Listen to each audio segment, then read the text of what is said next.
I felt that I really should explain why I have the approach I have to some extent, and what I find provokes it in books like Eusebius. He's talking about, in this one chapter, 5 and 6 of book 2, when the followers of James, at least, seems to leave Jerusalem before its destruction. Here those that believed in Christ, having removed from Jerusalem as if holy men, had entirely abandoned the royal city itself and the whole land of Judea, the divine justice for their crimes against Christ and his apostles, finally overtook them, destroying the whole generation of these evildoers from off the earth. So this is where these charges that I've been talking about come from, and I think these charges are not felicitous in terms of promoting human understanding and tolerance and charity. But the number of calamities which then overwhelmed the whole nation, the extreme misery to which particularly the inhabitants of Judea were reduced, the vast numbers of men and women, with women and children that fell by the sword and famine. And again, I don't think Jesus would approve of this either, as I've told you. And innumerable other forms of death, gloating in this way over retribution of some kind that was supposedly visited upon a group of people because a supernatural being had undergone a certain amount of suffering, who in fact was supernatural anyway, so it really didn't matter very, very much. The innumerable forms of other deaths, the numerous and great cities of Judea that were besieged, is also the great and incredible distresses that those experienced who took refuge in Jerusalem as to a place of perfect security. These facts, as well as the whole tenor of the war, and each particular its progress, which finally the abomination of the desolation, according to the prophetic declaration, stood in the very temple of God, so celebrated of all, but which now is approaching its total downfall and final destruction by fire. All this was written, as I say, in the history of Josephus. It may be too little to say that 300,000 that flocked from all parts of Judea for the Passover were shut up like in a prison. Then in chapter 6 he goes on to quote from the 5th book of Josephus, because he hasn't had enough there. And he goes on to describe the famine in the city as the city was besieged. People had to, there was a madness that overtook the city, and people had to burst into houses to search for food, and when they found nothing, they tortured each other when they concealed it. The body of poor wretches, however, were evidence enough for whether they had or they had not, and then many people who were in good health, they tortured them because they figured they had food. Many secretly exchanged their property for a single measure of wheat. By the way, if you've seen the pictures of the Warsaw Ghetto, as that was slowly starved and destroyed with bodies lying all over the street and people going around in carts to carry the bodies off, in our own generation, this is not an unsimilar picture here. And he describes this whole thing in pages. For famine surpasses all other evils, on page 88 of my book. All men were beaten, nor was there any pity for gray hairs. They also derived terrible modes of torture to discover where there was any food. The tormentors themselves have suffered no want. Anyway, he's quoting Josephus here, basically. It was a happy circumstances, yet if in addition to robbery they were also not slain. But when all hope of egress was cut off, and the famine now penetrated deeply, was consuming the people by houses and family. The houses were filled with women and children and had thus perished. The byways were filled with dead bodies of old. The sick were not even able to bury the dead. And he goes on and on and on to describe this situation here. As Titus went around those and saw them filled with dead and the deep gore flowing around the putrid body, he groaned heavily. This is Josephus. And he called to God to witness none of this was his work. Again, their blood be on their own heads. And that's a pretty important presentation. And then he goes, he's not finished there. But he goes on about how this woman eats her own children. For instance, in the next 2 pages, urged by friends the necessity of her counselor, she proceeded against nature herself, Seizing her little son who was yet at her breast, she said, "Wretched child, in the midst of war, famine, and faction, for what do I preserve thee? Our condition among the Romans, though we might live as slavery, but even slavery is anticipated by famine, and the assassins are more cruel than either. Come, and be thou food to me, fury to the assassins. And this is my own son," she said, "and the deed is mine. Eat, for I too have eaten, but not more delicate than a woman, nor more tender." So she eats her own son. Thenceforth the wretched people, overcome with hunger, only strove to hasten death. And it was happiness yet for those who died before they heard and saw miseries such as these. Such then was the vengeance that followed the guilt and impiety of the Jews against the Christ of God. Now, look, I am not off base in bringing this into some scrutiny. I think you will admit, as a Christian, I'm sure all of you in this room are Christian or have come from Christian background, not maybe practicing at the moment.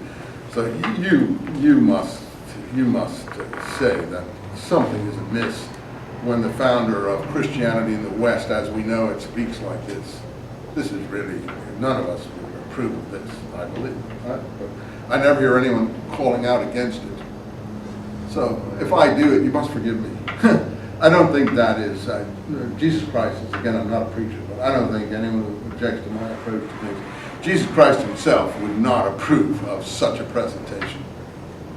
If I were to know anything about Jesus as he's presented as being, this would be totally beyond the pale. This is the kind of approach that took over the Roman Empire in the 300s, because the writer of that, who writes those words, but is he feeling any pity for anybody? Not really. He enjoys it. He likes it. He likes the fact that they're undergoing this, and he wants to describe it. It would be like someone going to the Warsaw Ghetto after World War II and saying, "Oh, this was wonderful. You see, they really got what they deserved in gas chambers and things like that, and people, lying on the street starving to death and so on." We've done archaeological digs even on those caves where holdouts were in the second uprising.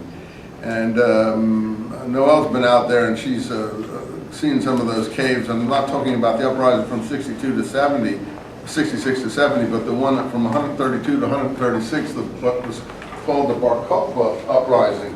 And these cave of horrors, as they are called, because in the caves, the Roman troops were apparently on top of the precipice, and the people had gone to these caves. Therefore we have letters in these caves, so we know something about the people, because they brought their valuables with them and they thought that they would be safe in these caves. But the Roman troops would be on top of the caves, and those people did not perish in battle, or they perished out of starvation in the caves. That's how they all perished, and their bodies are laid out in the caves on mats and things like that. The Romans didn't go down and get into the caves and kill them all with swords. All those people died of starvation in those caves. And even in 136, this was going on in the Bar Kokhba uprising.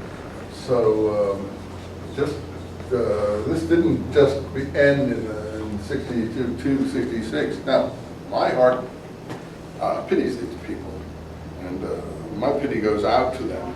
And that these kinds of accusations should still be going around 20 centuries later, just it seems to me to be the power of literature. And so therefore I'm dealing with the literature here, and I feel that we have some obligation to try to, not discredit, penetrate the literature, understand it deeper, and maybe get rid of some of this spin agenda, because there isn't an agenda. For some reason, the people like Eusebius and other people, they get the message from Acts here. This is the message of Acts, of the chapters we have been reading. It's repeated over and over again. So they get the message. So these the writers also had that message here. And for some reason, they felt in order to convert large numbers of people, they needed to imbue them with this hatred also. We see it in the Islamic world now. I mean, there's vast amounts of hatred being whipped up in the Islamic world. And it's somewhat based on the same materials. And you see how powerful this can be. 20 centuries later, you see the same thing. So the little things that we do in this class, I think, are quite harmless by comparison. So I hope you will not be too, blame me too much if I overdo it. I do apologize. I overdo it just to try to balance some of this material. Okay, let's see. So we were reading Galatians last time, and we got, for instance, let's see where we were. We had Stephen's speech that we dealt with, and notice that we see the same thing in Stephen's speech. It's perfect in embodiment of what I'm talking about, 51, 52 of chapter 7. Oh, you stiff-necked and uncircumcised in heart and ears. Uncircumcised in heart and ears actually will be something in the Dead Sea Scrolls. Not in heart and ears, but uncircumcised in heart. The people who are uncircumcised in heart and flesh, not heart and ears, should not enter the temple, based on the prophet Ezekiel's similar discussion. So the people writing these speeches know a lot about the themes that were floating around in that period.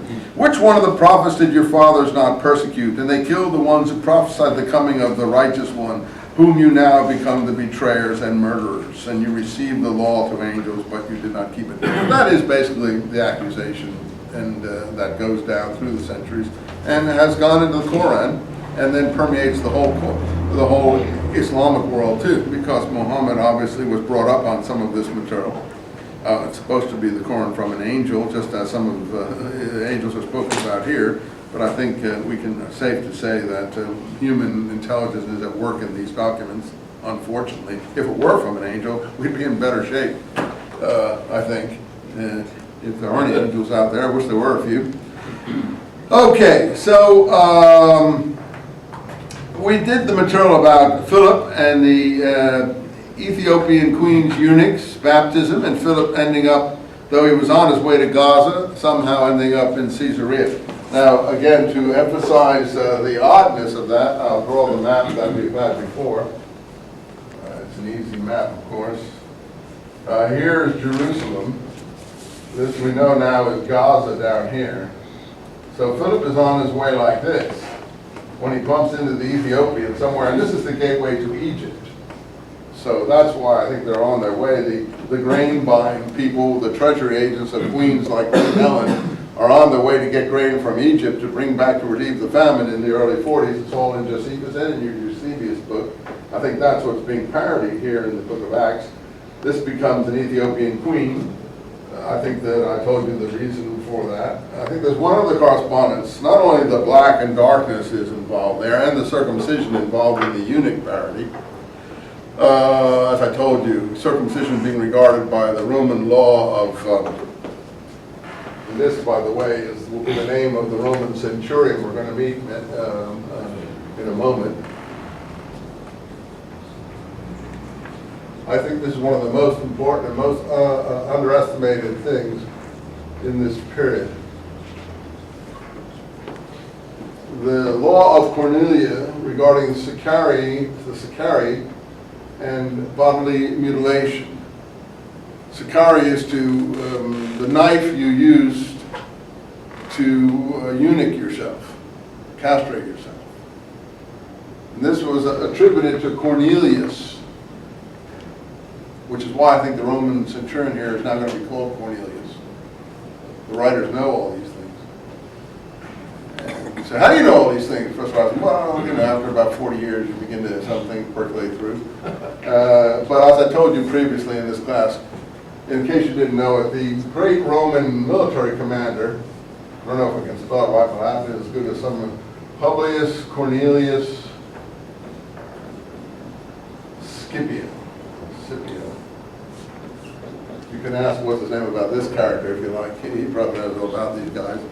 Was the Roman military commander in the Punic Wars against Carthage, and the law is attributed to him.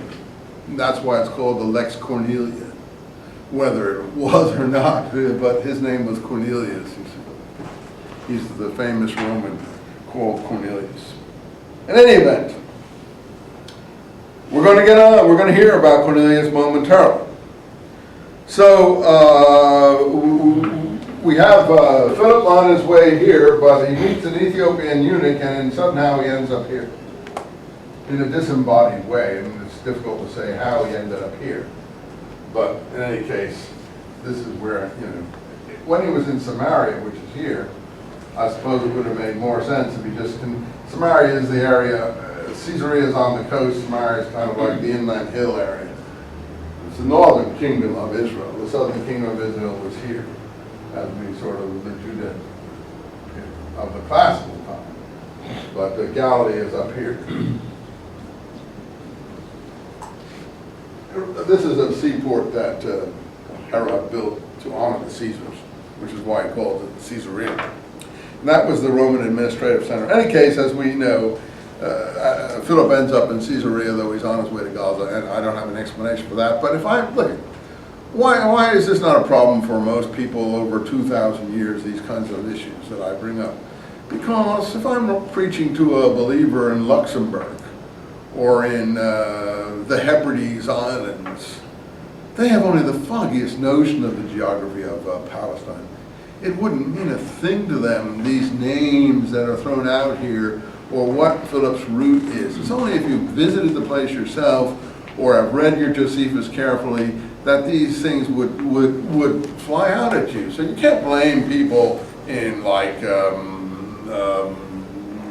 Slovakia or Slovenia or someplace that never bothered them or never worried about such things, didn't jump out at them. How would they know? How would they know? It's only through and you wouldn't know either if some, perverse person like myself didn't come along and keep on harping on it.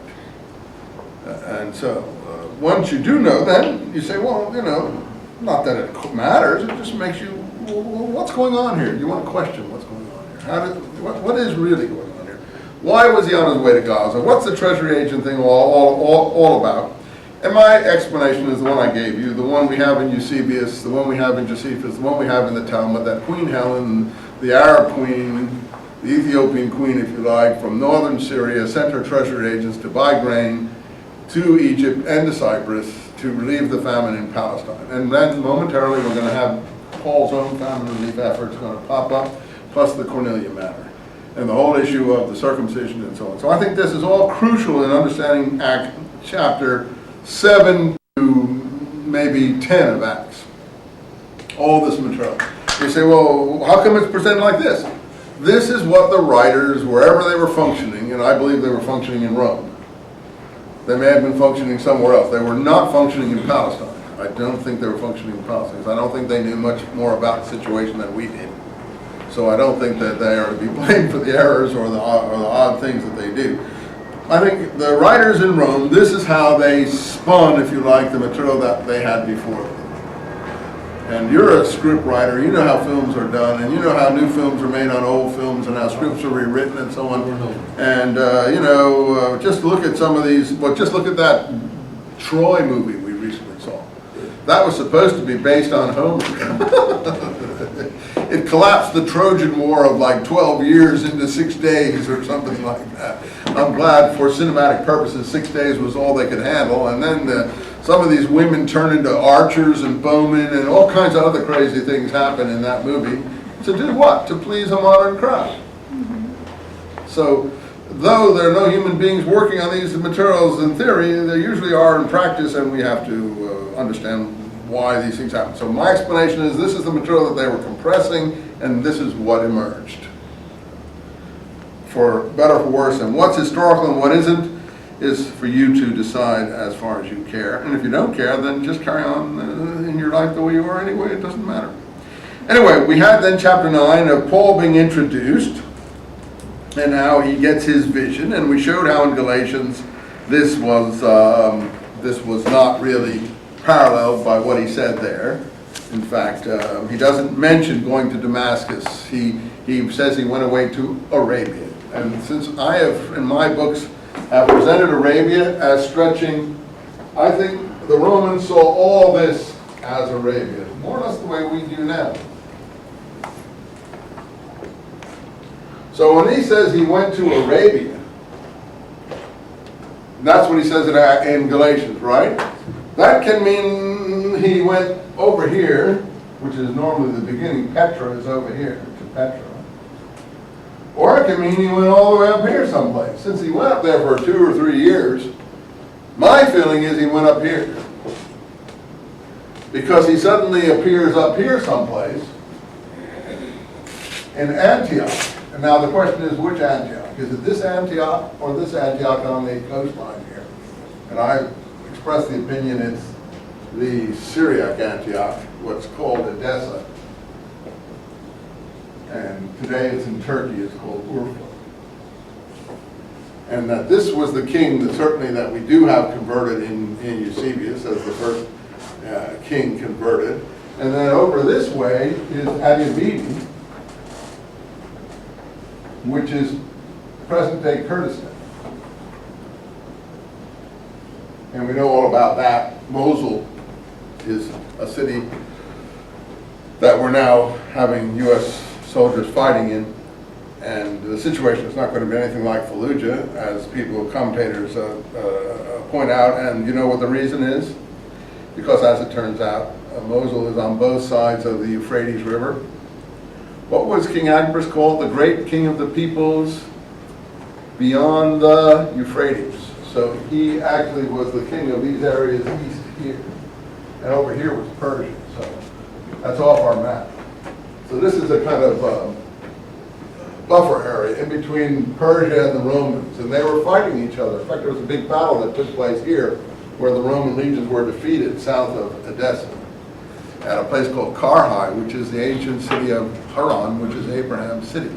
So this area here in Edessa today has the pools of Abraham, was always identified with Abraham. And I think Syriac religious people are very enthusiastic about Abraham coming from the area that they come from. As one of the biblical texts says, my father was a wandering Aramaean or Armenian, but it isn't really Armenian. Aramaean meant people speaking Aramaic in northern Syria and these places. Since we have someone in the room here from Syriac Church, we want to be particularly assiduous in giving her church credit for all of the early responses that took place there. So, in any case, she'll bear us out that this is an important area and that Abraham is an important figure for these people. And I have a picture in my James book of the pools of Abraham in the city of Edessa. And south of this is Haran. And this is where the Roman legions, I think it is that fellow who appears in the Julius Caesar episode played by Shakespeare, Crassus, or one of those persons, meets his fate at the Battle of Carhi, which is near Haran, present-day Haran, south of Edessa, where that was Abraham's homeland according to the Bible. And the Persians defeat him. So this is an area the Persians and Romans are struggling over. Later on, Trajan goes out and fights in that area in the 100 period, and Hadrian too. And that area is constantly being fought over. The Persians are never subdued, but the Romans do finally take these areas under their control for a while. Certainly, Adiabene, as I said, it's present-day Kurdistan. So, that's why I emphasize all this geography, because I think it's very important to the book of Acts and early Christianity, and it has to do with, if you read the Roman historians, they're calling these kings and queens out here Arabs. So it has a lot to do with how the Romans are using the term Arab. A final point I want to make. In Syriac and related languages, bathing, ritual immersion that these groups like John the Baptist and his derivative groups deriving themselves. Remember, we heard that Simon Magus and Josephus, this other leader, who will be mentioned as pseudo-Clementines as students of John the Baptist from Samaria. These groups are all considered to be bathing groups, in particular daily bathing groups. And in southern Iraq to this day, down here, and I've got this down, there are bathers still, and the Arabs call them, after the Syriac, Subba. The Subba of the marshes. How many ever heard of Subba of the marshes? They've been in the news a little bit if you read the papers and all. You can Google them, I'm sure they'll pop up. The Subba of the marshes are the Sabans of the marshes. The Sabans in Arabic from Syriac means bathers. Now when Eusebius lists the different groups of Judeo-Christian sects, he includes under this another Syriac group called the Mazbutans.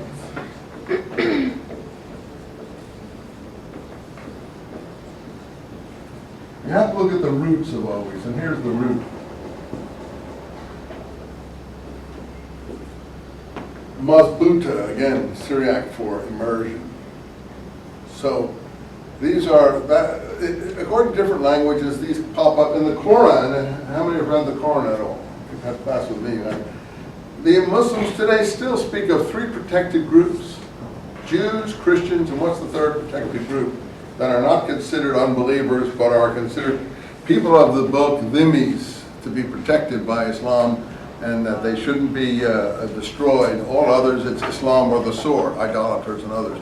But not Jews, Christians, and Sabans. Everyone knows who the Jews and Christians are, but who are the Sabans?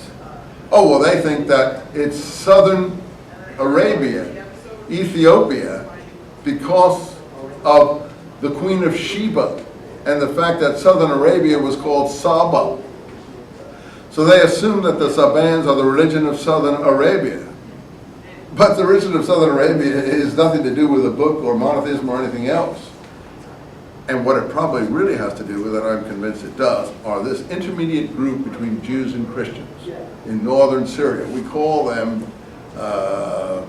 followers of John the Baptist, Mazbutans, immersers, daily bathers, and even in Arabic still, we call them Subba, the plural for Saban. And the Subba of the marshes, what happened recently is that they lived in the marshes in southern Iraq, near where Izates, Helen's son, was first converted, down what we call the city of Basra, which was another Antiochia. I've got it in my James book at that time. I know this is complicated stuff. But these people are followers of John the Baptist to this day. They are bathing followers of John the Baptist. In English, we call them Mandaeans. I don't know where that term comes from, but you can do the literature of this group. They exist. And what Saddam did was he drained the marshes for various reasons. They had a lifestyle going back eons of time in these marshes. They have priests who dress in white called Nazarian, after our word Nazarene. They do ritual immersion, they do laying on of hands, they do all this sort of thing. They are total Judeo-Christians to this day. They have a lot of Gnostic ideology too mixed in. But they are a remnant, like a sort of fossil remnant of a bygone era. And they still exist. So when Saddam drained the marshes, he forced all these people out of the marshes in southern Arabia and destroyed their habitat. And many of them ended up in different cities in Iraq today. But now the U.S. and British authorities are letting the water back into the marshes. So they may be able to go back to their own lifestyle. And it's really an interesting subject for a paper, if anyone's interested in this topic, to do the Mandaeans or the Sabans or the Subba of the marshes. But they have their stories that they came from northern Iraq, northern Syria, originally, that the followers of John the Baptist fled to northern Syria, and it always goes to northern Syria and then come down to southern Iraq. So that's what I think is involved in calling the Ethiopian queen an Ethiopian queen, because I think what you're really saying is she's a Sabaean queen, and you're getting the same mistake as in Islam, that Sabaean is considered to be Sheba, Ethiopia, southern Arabia, when in fact she's a Judeo-Christian immersing queen. I know that's very complicated, But I think that's, you say, what, all that is behind this episode in Acts? Yeah, to my mind, that's what's all being covered over in this episode in Acts. Now, I know that's very vast bit of material. I try to cover it in my new book, as you know. But that's what, personally, I think is going on here. And that's where they get Ethiopian from. Both the story of Solomon and Sheba and the mix-up between Sheba and Saba. Saba meaning bathers. Ritual bathers. And that's the third protected group in Islam that even the Muslims have forgotten who they are, because there are no sub-hands around for them to protect. But in any case, Muhammad talks about the third group. And I think Muhammad traveled to northern Syria. I think he knew the traditions of northern Syria. He got up there in the caravan trade. Muslim sources said he was in the caravan trade. We know he got to Iraq. The question is, how far up in Iraq did he go? And I think he went pretty far north in Iraq. He came in touch with, certainly, Manichaeans, which was the next tradition on from some of these other groups, following Mani, who came from a daily bathing. Mani, the founder of Manichaeism, was one of these people from a family in 200 some odd AD from southern Iraq. And then he started a new version of that called what we now call Manichaeism, which became very widespread. And Islam then follows upon Manichaeism. Mani saw himself as the last of the prophets and so on. But this is where Muhammad plugged in and got the material we now find in the Quran. It's very complicated. No one will ever believe it. You'd have to do a lot of background work to convince yourself of it, and the number of people in the world who, certainly Muslims, Jews, and Christians, who are willing to do this work are almost nil. So you're not going to convince anyone of these things, but I think this is the case. So that's where I think why so much is underneath the surface of this Ethiopian people. Well, let's go on. Then the book then switches back to let's see, Saul again, and the vision he has on the road to Damascus, which, as I said, I think that explains where the Arabian thing comes from in Galatians. It's not here. Here he just goes to Damascus and causes trouble there, as it's put here in chapter 9, and he, as Paul increased, 9:22, in strength, he confounded the Jews living in Damascus, and so on and so forth. And as usual, we did this. The Jews plotted to kill him, supposedly, and the Jewish plots to kill everyone are always there. The only odd thing is, how come James is functioning for 20, 30 years in Jerusalem and nobody's bothering him? So there's something more than this supposed plotting that to kill people. Paul has to be doing something that is distressing some people the way others are not, and that's then, to my mind, retrospectively presented as Jesus doing the same things. I don't even know who Jesus was, so I can't say, but do I think historical Jesus, if we can get a hold of him, did these things that Paul was doing? I absolutely don't think so. And anyway, Paul never does get killed, as you know, by any Jews, because he's always got Romans rescuing him because of his Roman citizenship. So Jesus didn't have a Roman citizenship, but in any case, James would be more like Jesus to my mind, because James stays in the land, is functioning, is supposed to be a close relative. And if we want to know about Jesus, to my mind, we should look to James, not to Paul. But the world, as I've gone on over and over again saying, and that's why I'm so interested in James, the world thinks we should look to Paul's view. And the Gospels and Acts basically are Paulinized. Here and there, something else shines through. But we're definitely dealing with Paulinized material. By the time we get to the church under Eusebius, it's totally Paulinized. I mean, Eusebius is just a cookie cutter version of Paul. And that's it up until Martin Luther, who's not much different. It's some of the evangelical groups more recently, who go back to the Old Testament, that things shift a bit in their outlook. But even they, because of all the different conflicting literature, have a difficult time figuring out where they stand. And I wouldn't be able to help them, because you can't hold two, as what Lincoln's saying, gets it from the Gospels, a house divided against itself cannot stand. You can't hold two opposing views of what the Christ was and expect to be able to harmonize them and stand in one whole. And that's one of the problem is any modern person dealing with this. If you hold on to one set of documents while trying to make sense of another set of documents, the whole thing evaporates in front of you because you can't reconcile conflicting documents. So you have to take a stand on this if you're a care, if you're a believer, and don't claim to be a believer, but I certainly have taken a stand, and my stand is on the Jamesian side. And you can take a stand whichever side you think is right. John the Baptist side, Jesus side, Paul's side, Eusebius side, whichever side is appropriate, but I make no bones to you, I'm on the James side. You'll let me be there. I hope you don't object too much. Okay, so, because I think that's more accurate what happened in Palestine.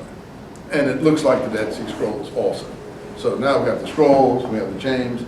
So I think there is weight there to argue that, whereas before maybe it would have been a little less convincing. Now I think there's a lot of weight behind it for those people who cared to look. In any case, we get the picture here of Paul going up to Jerusalem and preaching fearlessly, and again the Jews plotting to kill him, and so here it's the Grecian. Here it's I guess it isn't so much the Jews in line 29. It's the Hellenists again, and I don't know what the Hellenists any more than the Stephen episode are upset about Paul. So this Hellenist to me is a code. I think it's the Zealots is what it's really saying, not the Hellenists. The same as Canaanite is a code for Canaan, Zealot, Canaim. So I think that the Hellenist is also a code. In any event, we get the glue here, and Paul takes off, goes abroad, according to the letters, for 14 years. Never comes back again, though Acts has him come back again before 14 years. Galatians says he didn't come back for 14 years, right? We all have read Galatians together, we know that. Okay, so now we're up to speed. I wasted some time reviewing, I hope you don't mind, it's very important stuff. We're back to the Peter story. Peter is on his way down to Lydda. I guess we're supposed to recall that Peter was messing around here in Samaria with Simon Magus. Lydda is here. How many have been to Israel, Palestine, Jerusalem? Holy Land. Well, when you fly in, Noelle has, she can say, where do you land, Noelle, on the airplane when you fly in from the Mediterranean into Israel? Tel Aviv. Yeah, but it's not Tel Aviv. What's the airport called? Ben Gurion. Yeah, they changed the name because in the old days it used to be called Lud Airport because that was Lydda. Where the airport is outside of Tel Aviv is actually Lydda. Lud, according in Hebrew, L-O-D. That was Lud Airport. It'd be nicer to go back, get Ben Gurion's name out, off it, you know, but we can't get Kennedy's name out off the Space Center. Or we can't go back to Idlewild Airport in Manhattan. You guys remember the days when Kennedy Airport was known as Idlewild? Well, nobody calls it Idlewild anymore, although I thought that was a nice name. Now Idlewild, I think, is up here in the hills in near Palm Springs or someplace, but it used to be the airport of New York. Ben Gurion used to be called Lud Airport, and that is Lydda. Lydda is more poetic, it's the Greek version. Okie dokie. So Peter is on his way and to Lydda and Jaffa is Tel Aviv today. This is, see something? Oh, here's Tel Aviv, which is a Jewish city, meaning a hill of spring, but the city next to it, the old city that's in the New Testament, was Jaffa, or Jaffa, or Jaffa, or whatever they were. And see, they are next to each other, see? Right? We're getting ready for what's going to happen in Jaffa. Peter's vision on the rooftop. That's all that really matters in Jaffa. Are you guys following me, or have I lost you all? No, you're okay? Okay. We're going slow, but why go fast? This is important material to sort out. So, and the disciples heard, no, this is accurate, someone knows this stuff here. But I would parallel this in my work in the Josephus, that around this time, disputes were breaking out between Jews and Samaritans. And since Lod is an area between the two areas somewhat, or at the borders of the two Judea and Samaria areas, a lot of the conflicting took place there. And in Josephus at this time, in the 40s, Roman governors are taking vengeance on the different groups here. I forget exactly, but you can read your Josephus if you have it. It's in the Antiquities and the war. But the Roman governors, including Felix, who's going to appear here, finally rounds up the ringleaders, particularly after the Stephen, the Roman emperor's servant, who's beaten by Jewish crowds, and then causes disturbances all over the country there. They crucified a lot of people at Lydda. Revolutionaries, troublemakers, probably messianic individuals, maybe even a Samaritan Messiah. I think this Josephus, this other one, this companion of the Samaritan Messiah here was called the Taheb. I forget what it means, but in Semitic language, but it has to do with the Redeemer. And it's a figure in Samaritan literature, and that's another good topic if someone wants to do an interesting paper, go find the Taheb, what it's all about. Because I think that a lot of Taheb materials have leaked into these materials here.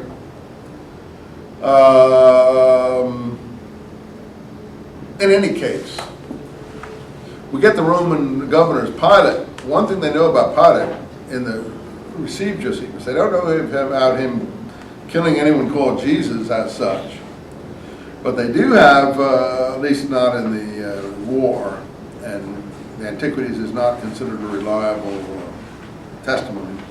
They do have him butchering a person who looks very much like the Taheb and crucifying people in Samaria mercilessly. So for all people who thinks that Pontius Pilate is a gentle fellow, look at what he did in Samaria to unrest there. He's a vicious, brutal cur. Mel Gibson notwithstanding. He's bloodthirsty, one of the worst kind of public officials. And he's followed by a series of other governors, and a lot of the troubles are in this Lydda area. Now, that's what caught me up here. So Peter is, let's see,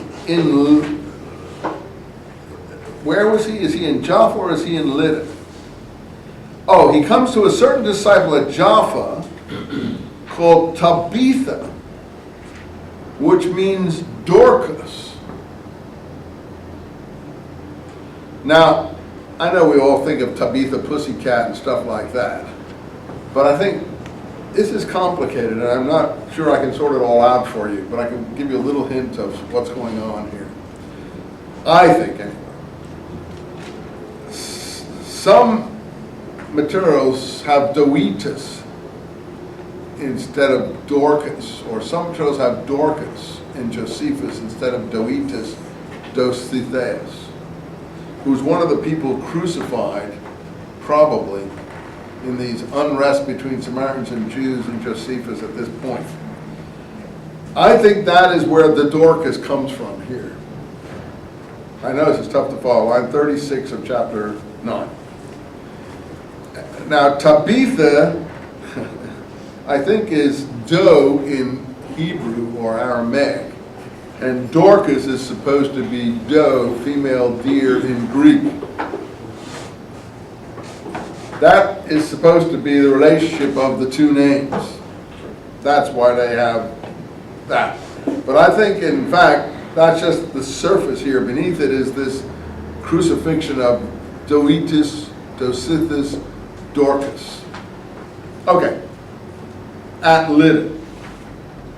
Well, whatever it is, notice she's bathed there's some bathing here going on. May or may not be important. So, since Lydda was near Jaffa, where Peter was, 2 men were sent, and Peter rose up to go into an upper room. Sounds familiar, going into upper rooms. And there was Dorcas lying down, and so then Peter does a resurrection. Tabitha Kumi is the usual thing you hear. Tabitha, get up! I don't know where all that comes from, except Tabitha is the word for doe. It may be another Arabic word as well there, or gazelle. Anyway, whatever.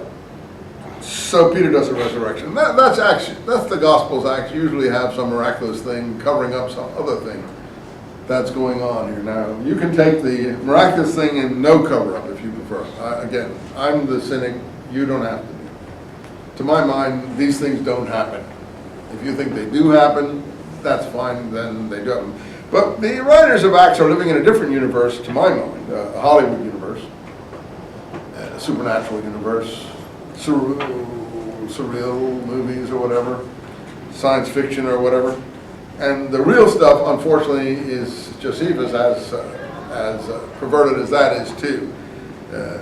Some of it is reflected there. Well, never mind. So Peter goes back to Jaffa. So what have I done? I've just tried. I can't figure out this episode, except I think it has something to do with the problems between Jews and Samaria, in which crucifixions took place at Lydda. The Talmud says that the Messiah was crucified at Lydda. That there were 2 Messiahs, and the Talmud says the Messiah ben Joseph, the Messiah son of Joseph, was crucified at Lydda. Now Joseph is also a name for the north. That is, Samaria is Joseph. Why is that Joseph? Because Joseph's portion was double portion, and he had Ephraim and Manasseh, if you may remember. And Joseph is often a pseudonym for the northern tribes because they're the 2 strongest northern tribes, and the south is Judah, which has nothing to do with Joseph. So Joseph is often a name for the north, and so if the Talmud says there are 2 Messiahs, one a Messiah ben Judah and the other a Messiah ben Joseph. Ben is the Hebrew word, like in Arabic, Ibn, son of. A Messiah the son of Joseph and a Messiah the son of Judah. Well, there we get the connection with the Christian Messiah. Jesus is a Messiah ben Joseph. I can't penetrate these things any further than I'm trying to do for you. But I think the connections are there, and I don't know what one finally makes of them.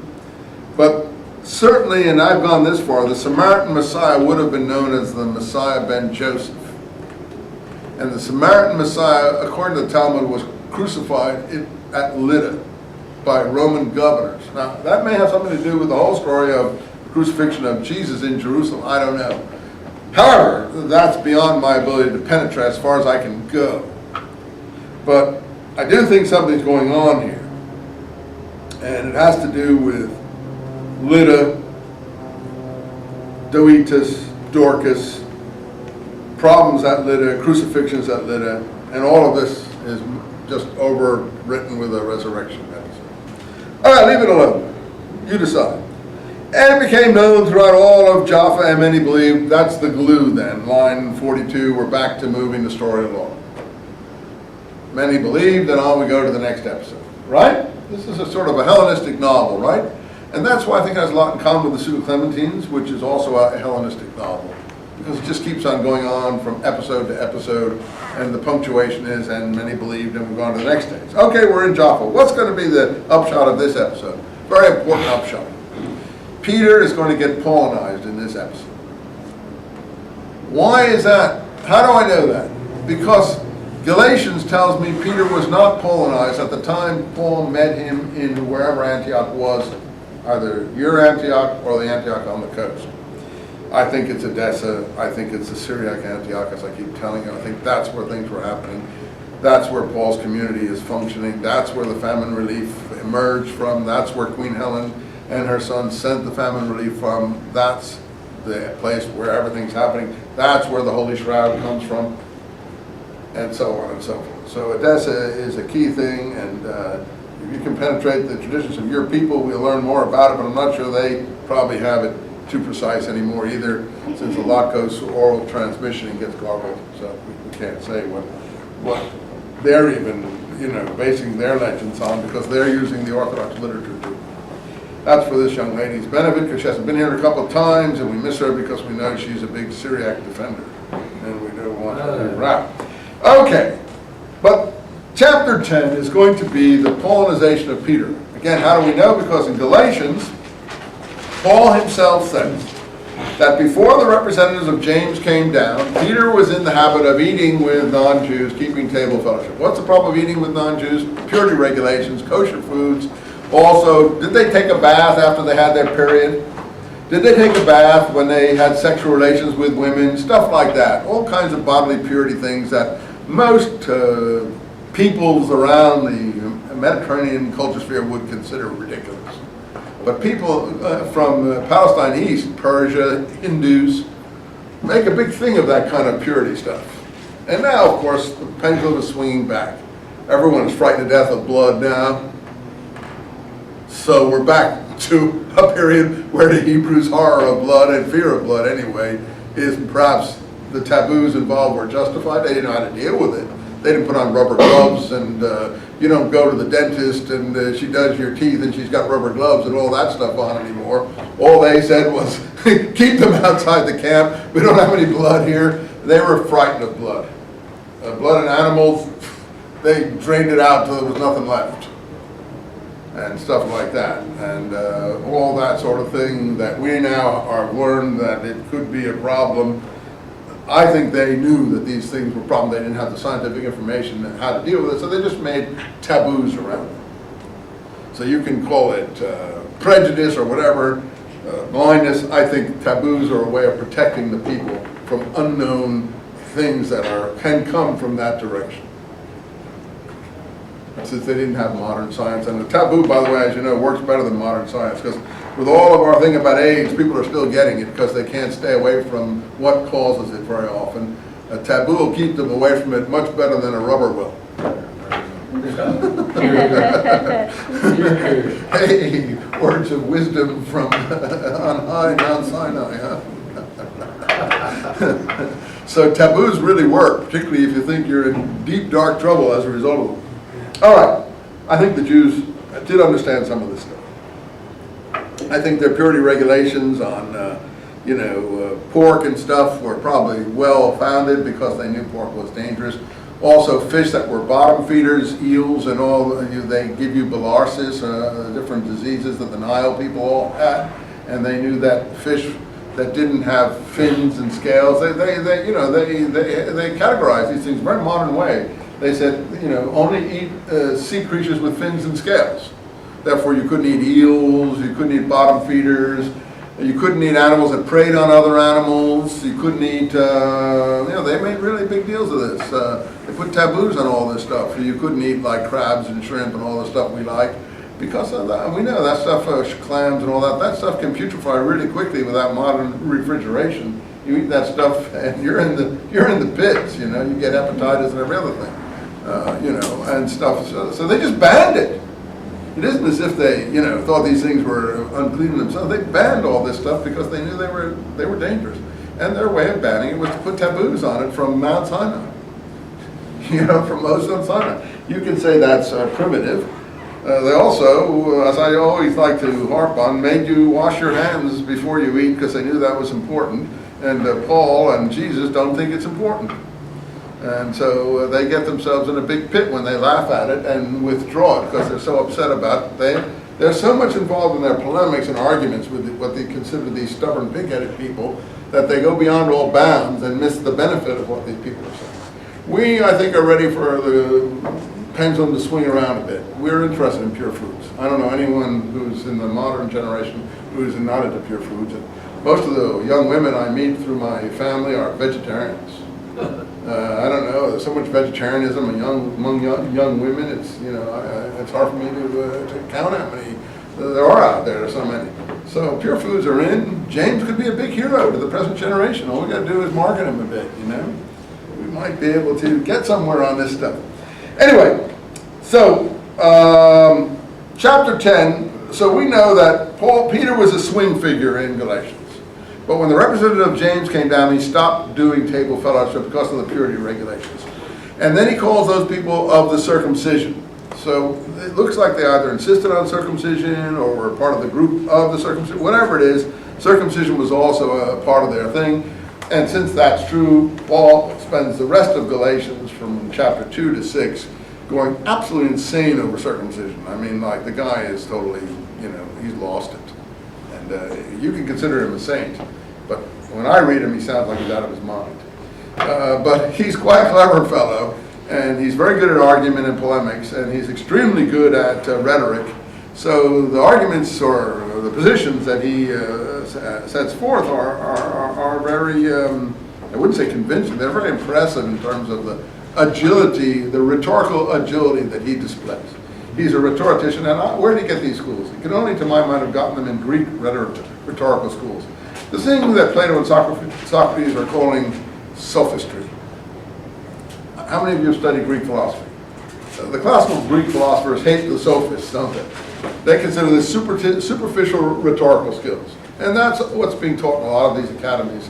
And that's 4 or 5 centuries old, and people like Cicero and everyone else are really big on their rhetorical skills. Things that we've forgotten today. Lawyers study it again. So I think that's where Paul's big advantage is. He's a tremendous rhetorician. If you compare him with the letter of James, you're talking to about a professional opposed to a rank amateur. One who's highly educated, at least in those areas. And a Herodian aristocrat would have been. A Herodian aristocrat would have been well educated in those areas. A Palestinian peasant wouldn't have been. So, and certainly Paul was no mere tent maker, as some like to portray him as. He was highly schooled in Greek rhetoric. Okay, so in any case, we get a presentation where Peter is now told that he shouldn't make problems over these issues. But you see that Peter in Galatians is not clear about this. When the chips are down, he goes to the James side, so he's under James's control, and Barnabas goes with him, as we read last time. And what does Paul call Barnabas? Oh, I didn't hand out a roll sheet. You guys are all doing this. I suppose I should hand out a roll sheet, if I can find one here. I see you're all visibly. Put the date on top, would you please? I appreciate it. So, if you're reading Galatians, and at least read 1 and 2, if not all of it.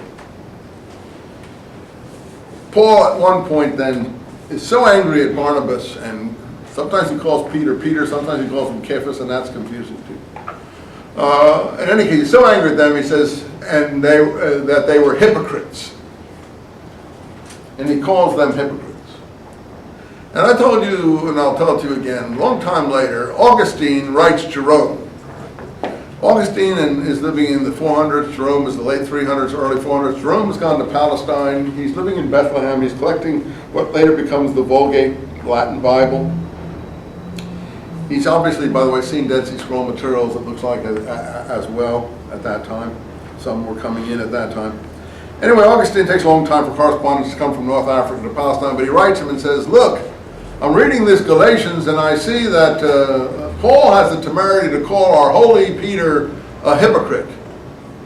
What am I to make of this? I mean, how can he dare do this? And Jerome takes around 3 years to reply to him, and he basically says, so you see, people were aware of these problems back then. Some things are best left not to look too deeply into, or something to that effect. Basically, he says, fobs it off and says, Jerome is really the voice of the high church as we know it. You know, he solves a lot of the problems for the church as it is developing in the next century after Eusebius. And he says, look, Augustine, calm down. You know, some things are best left not investigated. Galatians is best left not investigated. But if you look at it, so we know from that the issue is not resolved. Pure foods issue, table fellowship issue, bodily purity matters are not been resolved in Jesus' lifetime. And the James party, clearly the Jerusalem leadership has a different position than the Paul Gentile mission group. And that's obvious. why the Gentile mission group can't be insisting on people to do all these things. If it's going to make any important headway, is it? But the Jerusalem leadership is not interested in this kind of headway. The Jerusalem leadership is much more parochial and is more interested in the purity of the regulations, and I think it's more like a Essene, Dead Sea Scroll mindset. That's how I would put it. And so when the chips are down, Barnabas and Paul goes over to James' side. And I don't think, and they refuse anymore to have company with Paul in the Galatians. They basically shun him, and I think that continues. And now in Acts, we get Paul and Barnabas breaking also. But they break over John Mark, wherever he is, who will appear momentarily. And Paul at one point says in chapter 15, when they're going to go on another missionary journey, Barnabas wants to bring John Mark along, and Paul says, I will not travel with that man who deserted our work in Pamphylia. And if you look earlier around chapter 13 in Acts, you'll see that John Mark left Paul for unspecified reasons and went back to Jerusalem clearly to report on what he was doing. I don't know who John Mark is supposed to be, whether there actually was a John Mark, whether this is a write-over for another name or not, but I think that that's Acts' way of saying Barnabas and Paul don't travel with each other. And Paul starts traveling with young Greco-Jews, Titus, Timothy, Silas, people like that, in the latter part of Acts, who are different. Luke, who writes, or is supposed to write Acts. And I think Titus and Timothy aren't easily distinguished from each other. Timothy would be the Greek, Titus would be the Latin, and I'm not sure these are two different people. Sometimes they look like they are, but I think that they probably are just. Anyway, he says at one point he has Timothy circumcised after Acts 15. Even though I think his mother was a Jewess and his father was not. He was a mixed parentage. Something like Paul himself, I think, is mixed background. And because of the problem over circumcision. In Galatians, he's all worked up about it because he says some want to come in, as he says in end of chapter 1, and spy on the freedom we enjoy in Christ Jesus. Some from James. And what he means is they want to look at our undershorts. That's what he really is talking about. He's being a little bit polite about it, but the spy on the freedom means they want to look and see if we're circumcised or not. And I don't make a big issue, but in Acts, that becomes a big issue. Because later on, Paul is on the Temple Mount, and the cry goes up that this is the man teaching against our religion, against our people, etc., in all the areas of Asia, meaning Asia Minor and Greece. And now he has brought uncircumcised people into the temple. Right or wrong, the temple had signs, no foreigners, or to go beyond a certain point on point of death, just like Mecca has today. And Mecca is a direct descendant of Jerusalem, right or wrong. And those warning stones have been found. I have pictures of some of those warning stones in my James book, which are written in Greek and I think in Hebrew. You know, and that's where your blood is on your own head comes from. If you go beyond this point in the temple and you are not, you know, a person who should be in the temple, your blood is on your own head, basically. You're responsible. That's where the Gospels get that one, I think, from. In any case, let's go on.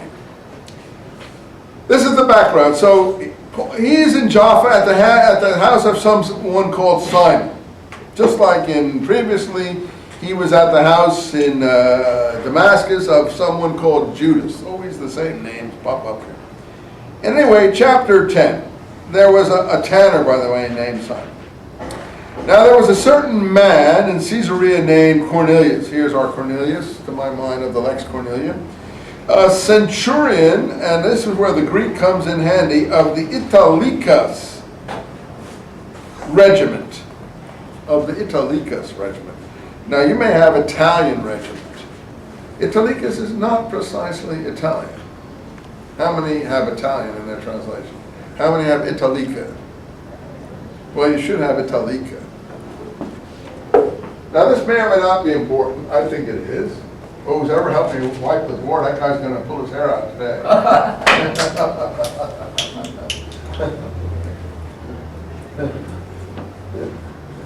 God. These Italica. Italica turns out to be a town in southern Spain near present-day Seville. It was the Roman settlement, military settlement in southern Spain, where all the later Roman emperors came from. Nerva, Trajan, and Hadrian all came from Italy. And I think that's very important. Trajan's father is talked about in Josephus as a very brave legionnaire who does all kinds of things in the war against the Jews in the 60s. He's a centurion. And to my mind, this is stuff aimed at conciliating people of that background. It may not be. Josephus says that the legionnaires in Caesarea were of Syro-Phoenician stock, and they were very anti-Semitic, and in fact they were the most brutal legionnaires in Palestine, and that they caused most of the trouble between the Greeks and the Jews through their butchering and mayhem, and that when Titus finally conquered the whole place, he banished those legionnaires from Palestine. That's one of the points he makes in the Jewish report. So now you have to decide. Here we have a virtual saint from the Caesarean band of legionnaires of the Italica regiment. Now look how he's described. A pious one, a God-fearer. He feared God. That's a God-fearer. That's a very important concept. Those are Gentiles associated with Jewish communities are called God-fearers. It's in the Dead Sea Scrolls Damascus document too. And he had done, he was doing charity to the people. And praying to God here's a Roman centurion of the most violent band in Palestine. He's praying to God all the time and giving charity to the people. This sounds like a picture of James. It's James who we hear is in fact praying to God all the time in the temple. Anyway, maybe it's a Roman centurion. I'm not going to argue with that. You'll have to decide how authentic you think this is. And about the 9th hour of the day, again we have the person with the stopwatch. He saw a vision plainly, an angel of God coming down. Here's another one, heavenly visions. Now he's having the vision. James has the vision in the death scene, as you recall. Cornelius, or Pete, or Paul earlier. And he looked up. What is it, sir? Your prayers and your charities have become a memorial for God. Noel will be able to tell you. Can I borrow your pen? I want to mark this. Noel will tell you that at the end of the Damascus document, that they said a book of remembrance would be written out for God-fearers. It was one of the things said in the Dead Sea Scrolls in this very key document. All these references to memorial, to my mind, hark back to that. In any event, God-fearers and a book of remembrance be laid out for God-fearers. He said, send the people to see Simon's house, because there's a Peter there, but there's also Simon a tanner there. It's getting a bit confusing. In any case, he called 2 of the servants of the pious soldier, and they went to this place, Jaffa, from Caesarea. And at the moment, Peter was on the rooftop there, and then suddenly, before anyone comes, it says he's there on the 6th hour now. Make things definite in terms of stopwatch time here. And to add to the authenticity of the narrative, that the writer wants you to know, let me have that when we can. The writer wants you to know that he knows what he's talking about. So now it's the 6th hour. Where was that other one about the, when it was the other hour? What line was that? Verse 3. Verse 3, thanks. We want to get the 9th hour. This is the 9th hour. I don't know. I really don't. It's a time frame that was used at that time. But I don't know when their time began. Maybe 12 o'clock at night, maybe 6 in the morning, or maybe the sun up, maybe, I don't know. But the point is that this is to lend authenticity. I'm sorry, I want to hurry because I only got a couple of minutes left here. I have no idea, and it's a good question, but you could probably find the answer by looking it up as quick as I could, because I don't know the answer of their time frame. And he was hungry and making ready, and suddenly he fell into a swoon, and the heavens opened, and something came down. A giant sheet tied at its 4 corners was being let down from heaven. A tablecloth was being let down from heaven. Now, I do not consider this historical. You may. But this is where I, as a historian, part company with the literary people, the Hollywood screenwriters, okay?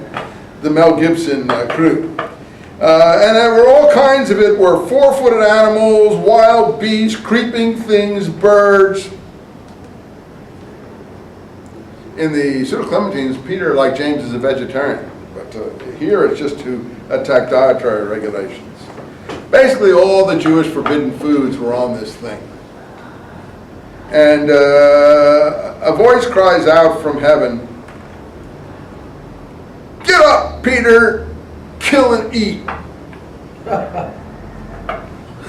Don't laugh, because it's not nice. That isn't what we're doing, but it is a very odd thing to hear from heaven, that you should kill animals and eat them. In any case, this is certainly Greco-Hellenistic, and I don't consider this to be a historical issue. You can decide what you think. I don't think I have to argue on that too much. But the interesting thing is the portrait of Peter. And Peter said, "No, Lord, no. I have never eaten anything profane or any unclean thing." There we go. That is the historical Peter. Shines through here. And I've told you before that, to my mind, the writers know that that's the historical Peter. But he has not got Paulinized yet. And Jesus did not regulate these matters. You see, if Jesus had dealt with these issues, then Peter, historically, would not have an issue with these problems and would understand how to behave. But even the writers of Acts, though they want to change Peter at this point and get him into the program, get him in line with, come on, get on the, whatever they call it, get on the program, get with the program. They know very well that normally the Essenes and people like Peter and these other James types didn't eat these things, and didn't eat unclean or profane things. And the voice says a second time, "What God has made clean, you have no right to call unclean." And this happened 3 times, just like the cock crows 3 times on Jesus' death night. Once again, a 3-time issue with Peter before he gets the message. And Peter didn't know what to make of his the message. But suddenly, by that moment, right, the emperor, the centurion servant appears and learns that these persons come from Cornelius. And now Cornelius is described a second. I'm hurrying here because I want to get this clear here before we go. And they said, "Cornelius," now listen how they describe him here. He's a God-fearer, we know what that means, but he's also righteous. Again, the James cognomen. Highly spoken of by the whole nation of the Jews. Well, even in Iraq today, I don't think you'll find the American Army, certainly not the sergeants and the Marines, highly spoken of by the whole nation of the Iraqis. And I think we're doing good there, frankly. I don't think that you would find a person. I mean, this is just not Palestinian text. Will you forgive me for saying that? I can't help it. I mean, we just have to be honest. Now, in a church, I probably wouldn't be able to speak like that, but I think even people in a church, if you spoke to them and went through this, would understand that this is not a Palestinian text. And there is no Roman centurion highly spoken of by the whole nation of the Jews who's a righteous and God-fearing person, that even if there was one, they wouldn't believe it. Just like they wouldn't believe the American Marines in Iraq are righteous and God-fearing people, though I agree some of them are. And they're more likely to be an American Marine who's righteous and God-fearing than a Roman centurion, to my view. Certainly not from the Caesarean regiments. In any case, Peter then learns and understands what to make of his vision, and in 28 it's all sorted out for you. And he said to them, "You know that it's not lawful for a Jewish person to go or come near anyone from another race." Now that is what the Romans would have thought of Jews. I don't think Jews thought that way. They couldn't, like even a rabbi, a religious Jew, won't shake my hand because I'm impure. Because I'm not, I may have slept with my wife during her period. Who knows what I might have done. I haven't purified myself in a ritual way. So that, if you go and, it's like a religious Muslim. If you go like some Orthodox Jewish people, if you go and try to shake hands with their wife, they'll be like this with you. That they still, but that would be misinterpreted by people from afar as they won't go near anyone from another race. That's not the case. They just won't get close contact because of the problem of purity, ritual purity. But I have learned, and that's what, not to call any man profane or anything unclean. So I have got my vision. That's what it's all about. And he tells Cornelius about again the 9th hour again in 30. And then he tells them, your deeds were remembered, your works were remembered, which to my mind is exactly what we have at the end of the Damascus document. I can't find, memorial before God. So we have that repeated twice. And then Peter finally sums these things up in line 34, opening his mouth. He says, God is not a respecter of persons. By the way, that's how James is described in the Eusebius test. He was not a respecter of persons. I mean, he didn't defer to persons. But he who fears God and works righteousness is acceptable to him. Again, the God-fear notation. And then he launches into this other speech, which has the blood libel accusation again in line 39. And the Holy Spirit, line 45, is poured out on Gentiles. And in chapter 11, Peter goes up to Jerusalem and tells the whole thing again. Line 11:8, he tells the Jerusalem people what happened, and they all learn, line 11:18, that they all gloried to God because God had given the gift of repentance alive to Gentiles too. So all of it comes from the tablecloth vision at Jaffa. So all this is very important. We'll come back to this next time. Sorry for taking too much of your time. See you next time. As far as papers go, by the way, click that off a moment. Will you, Noah?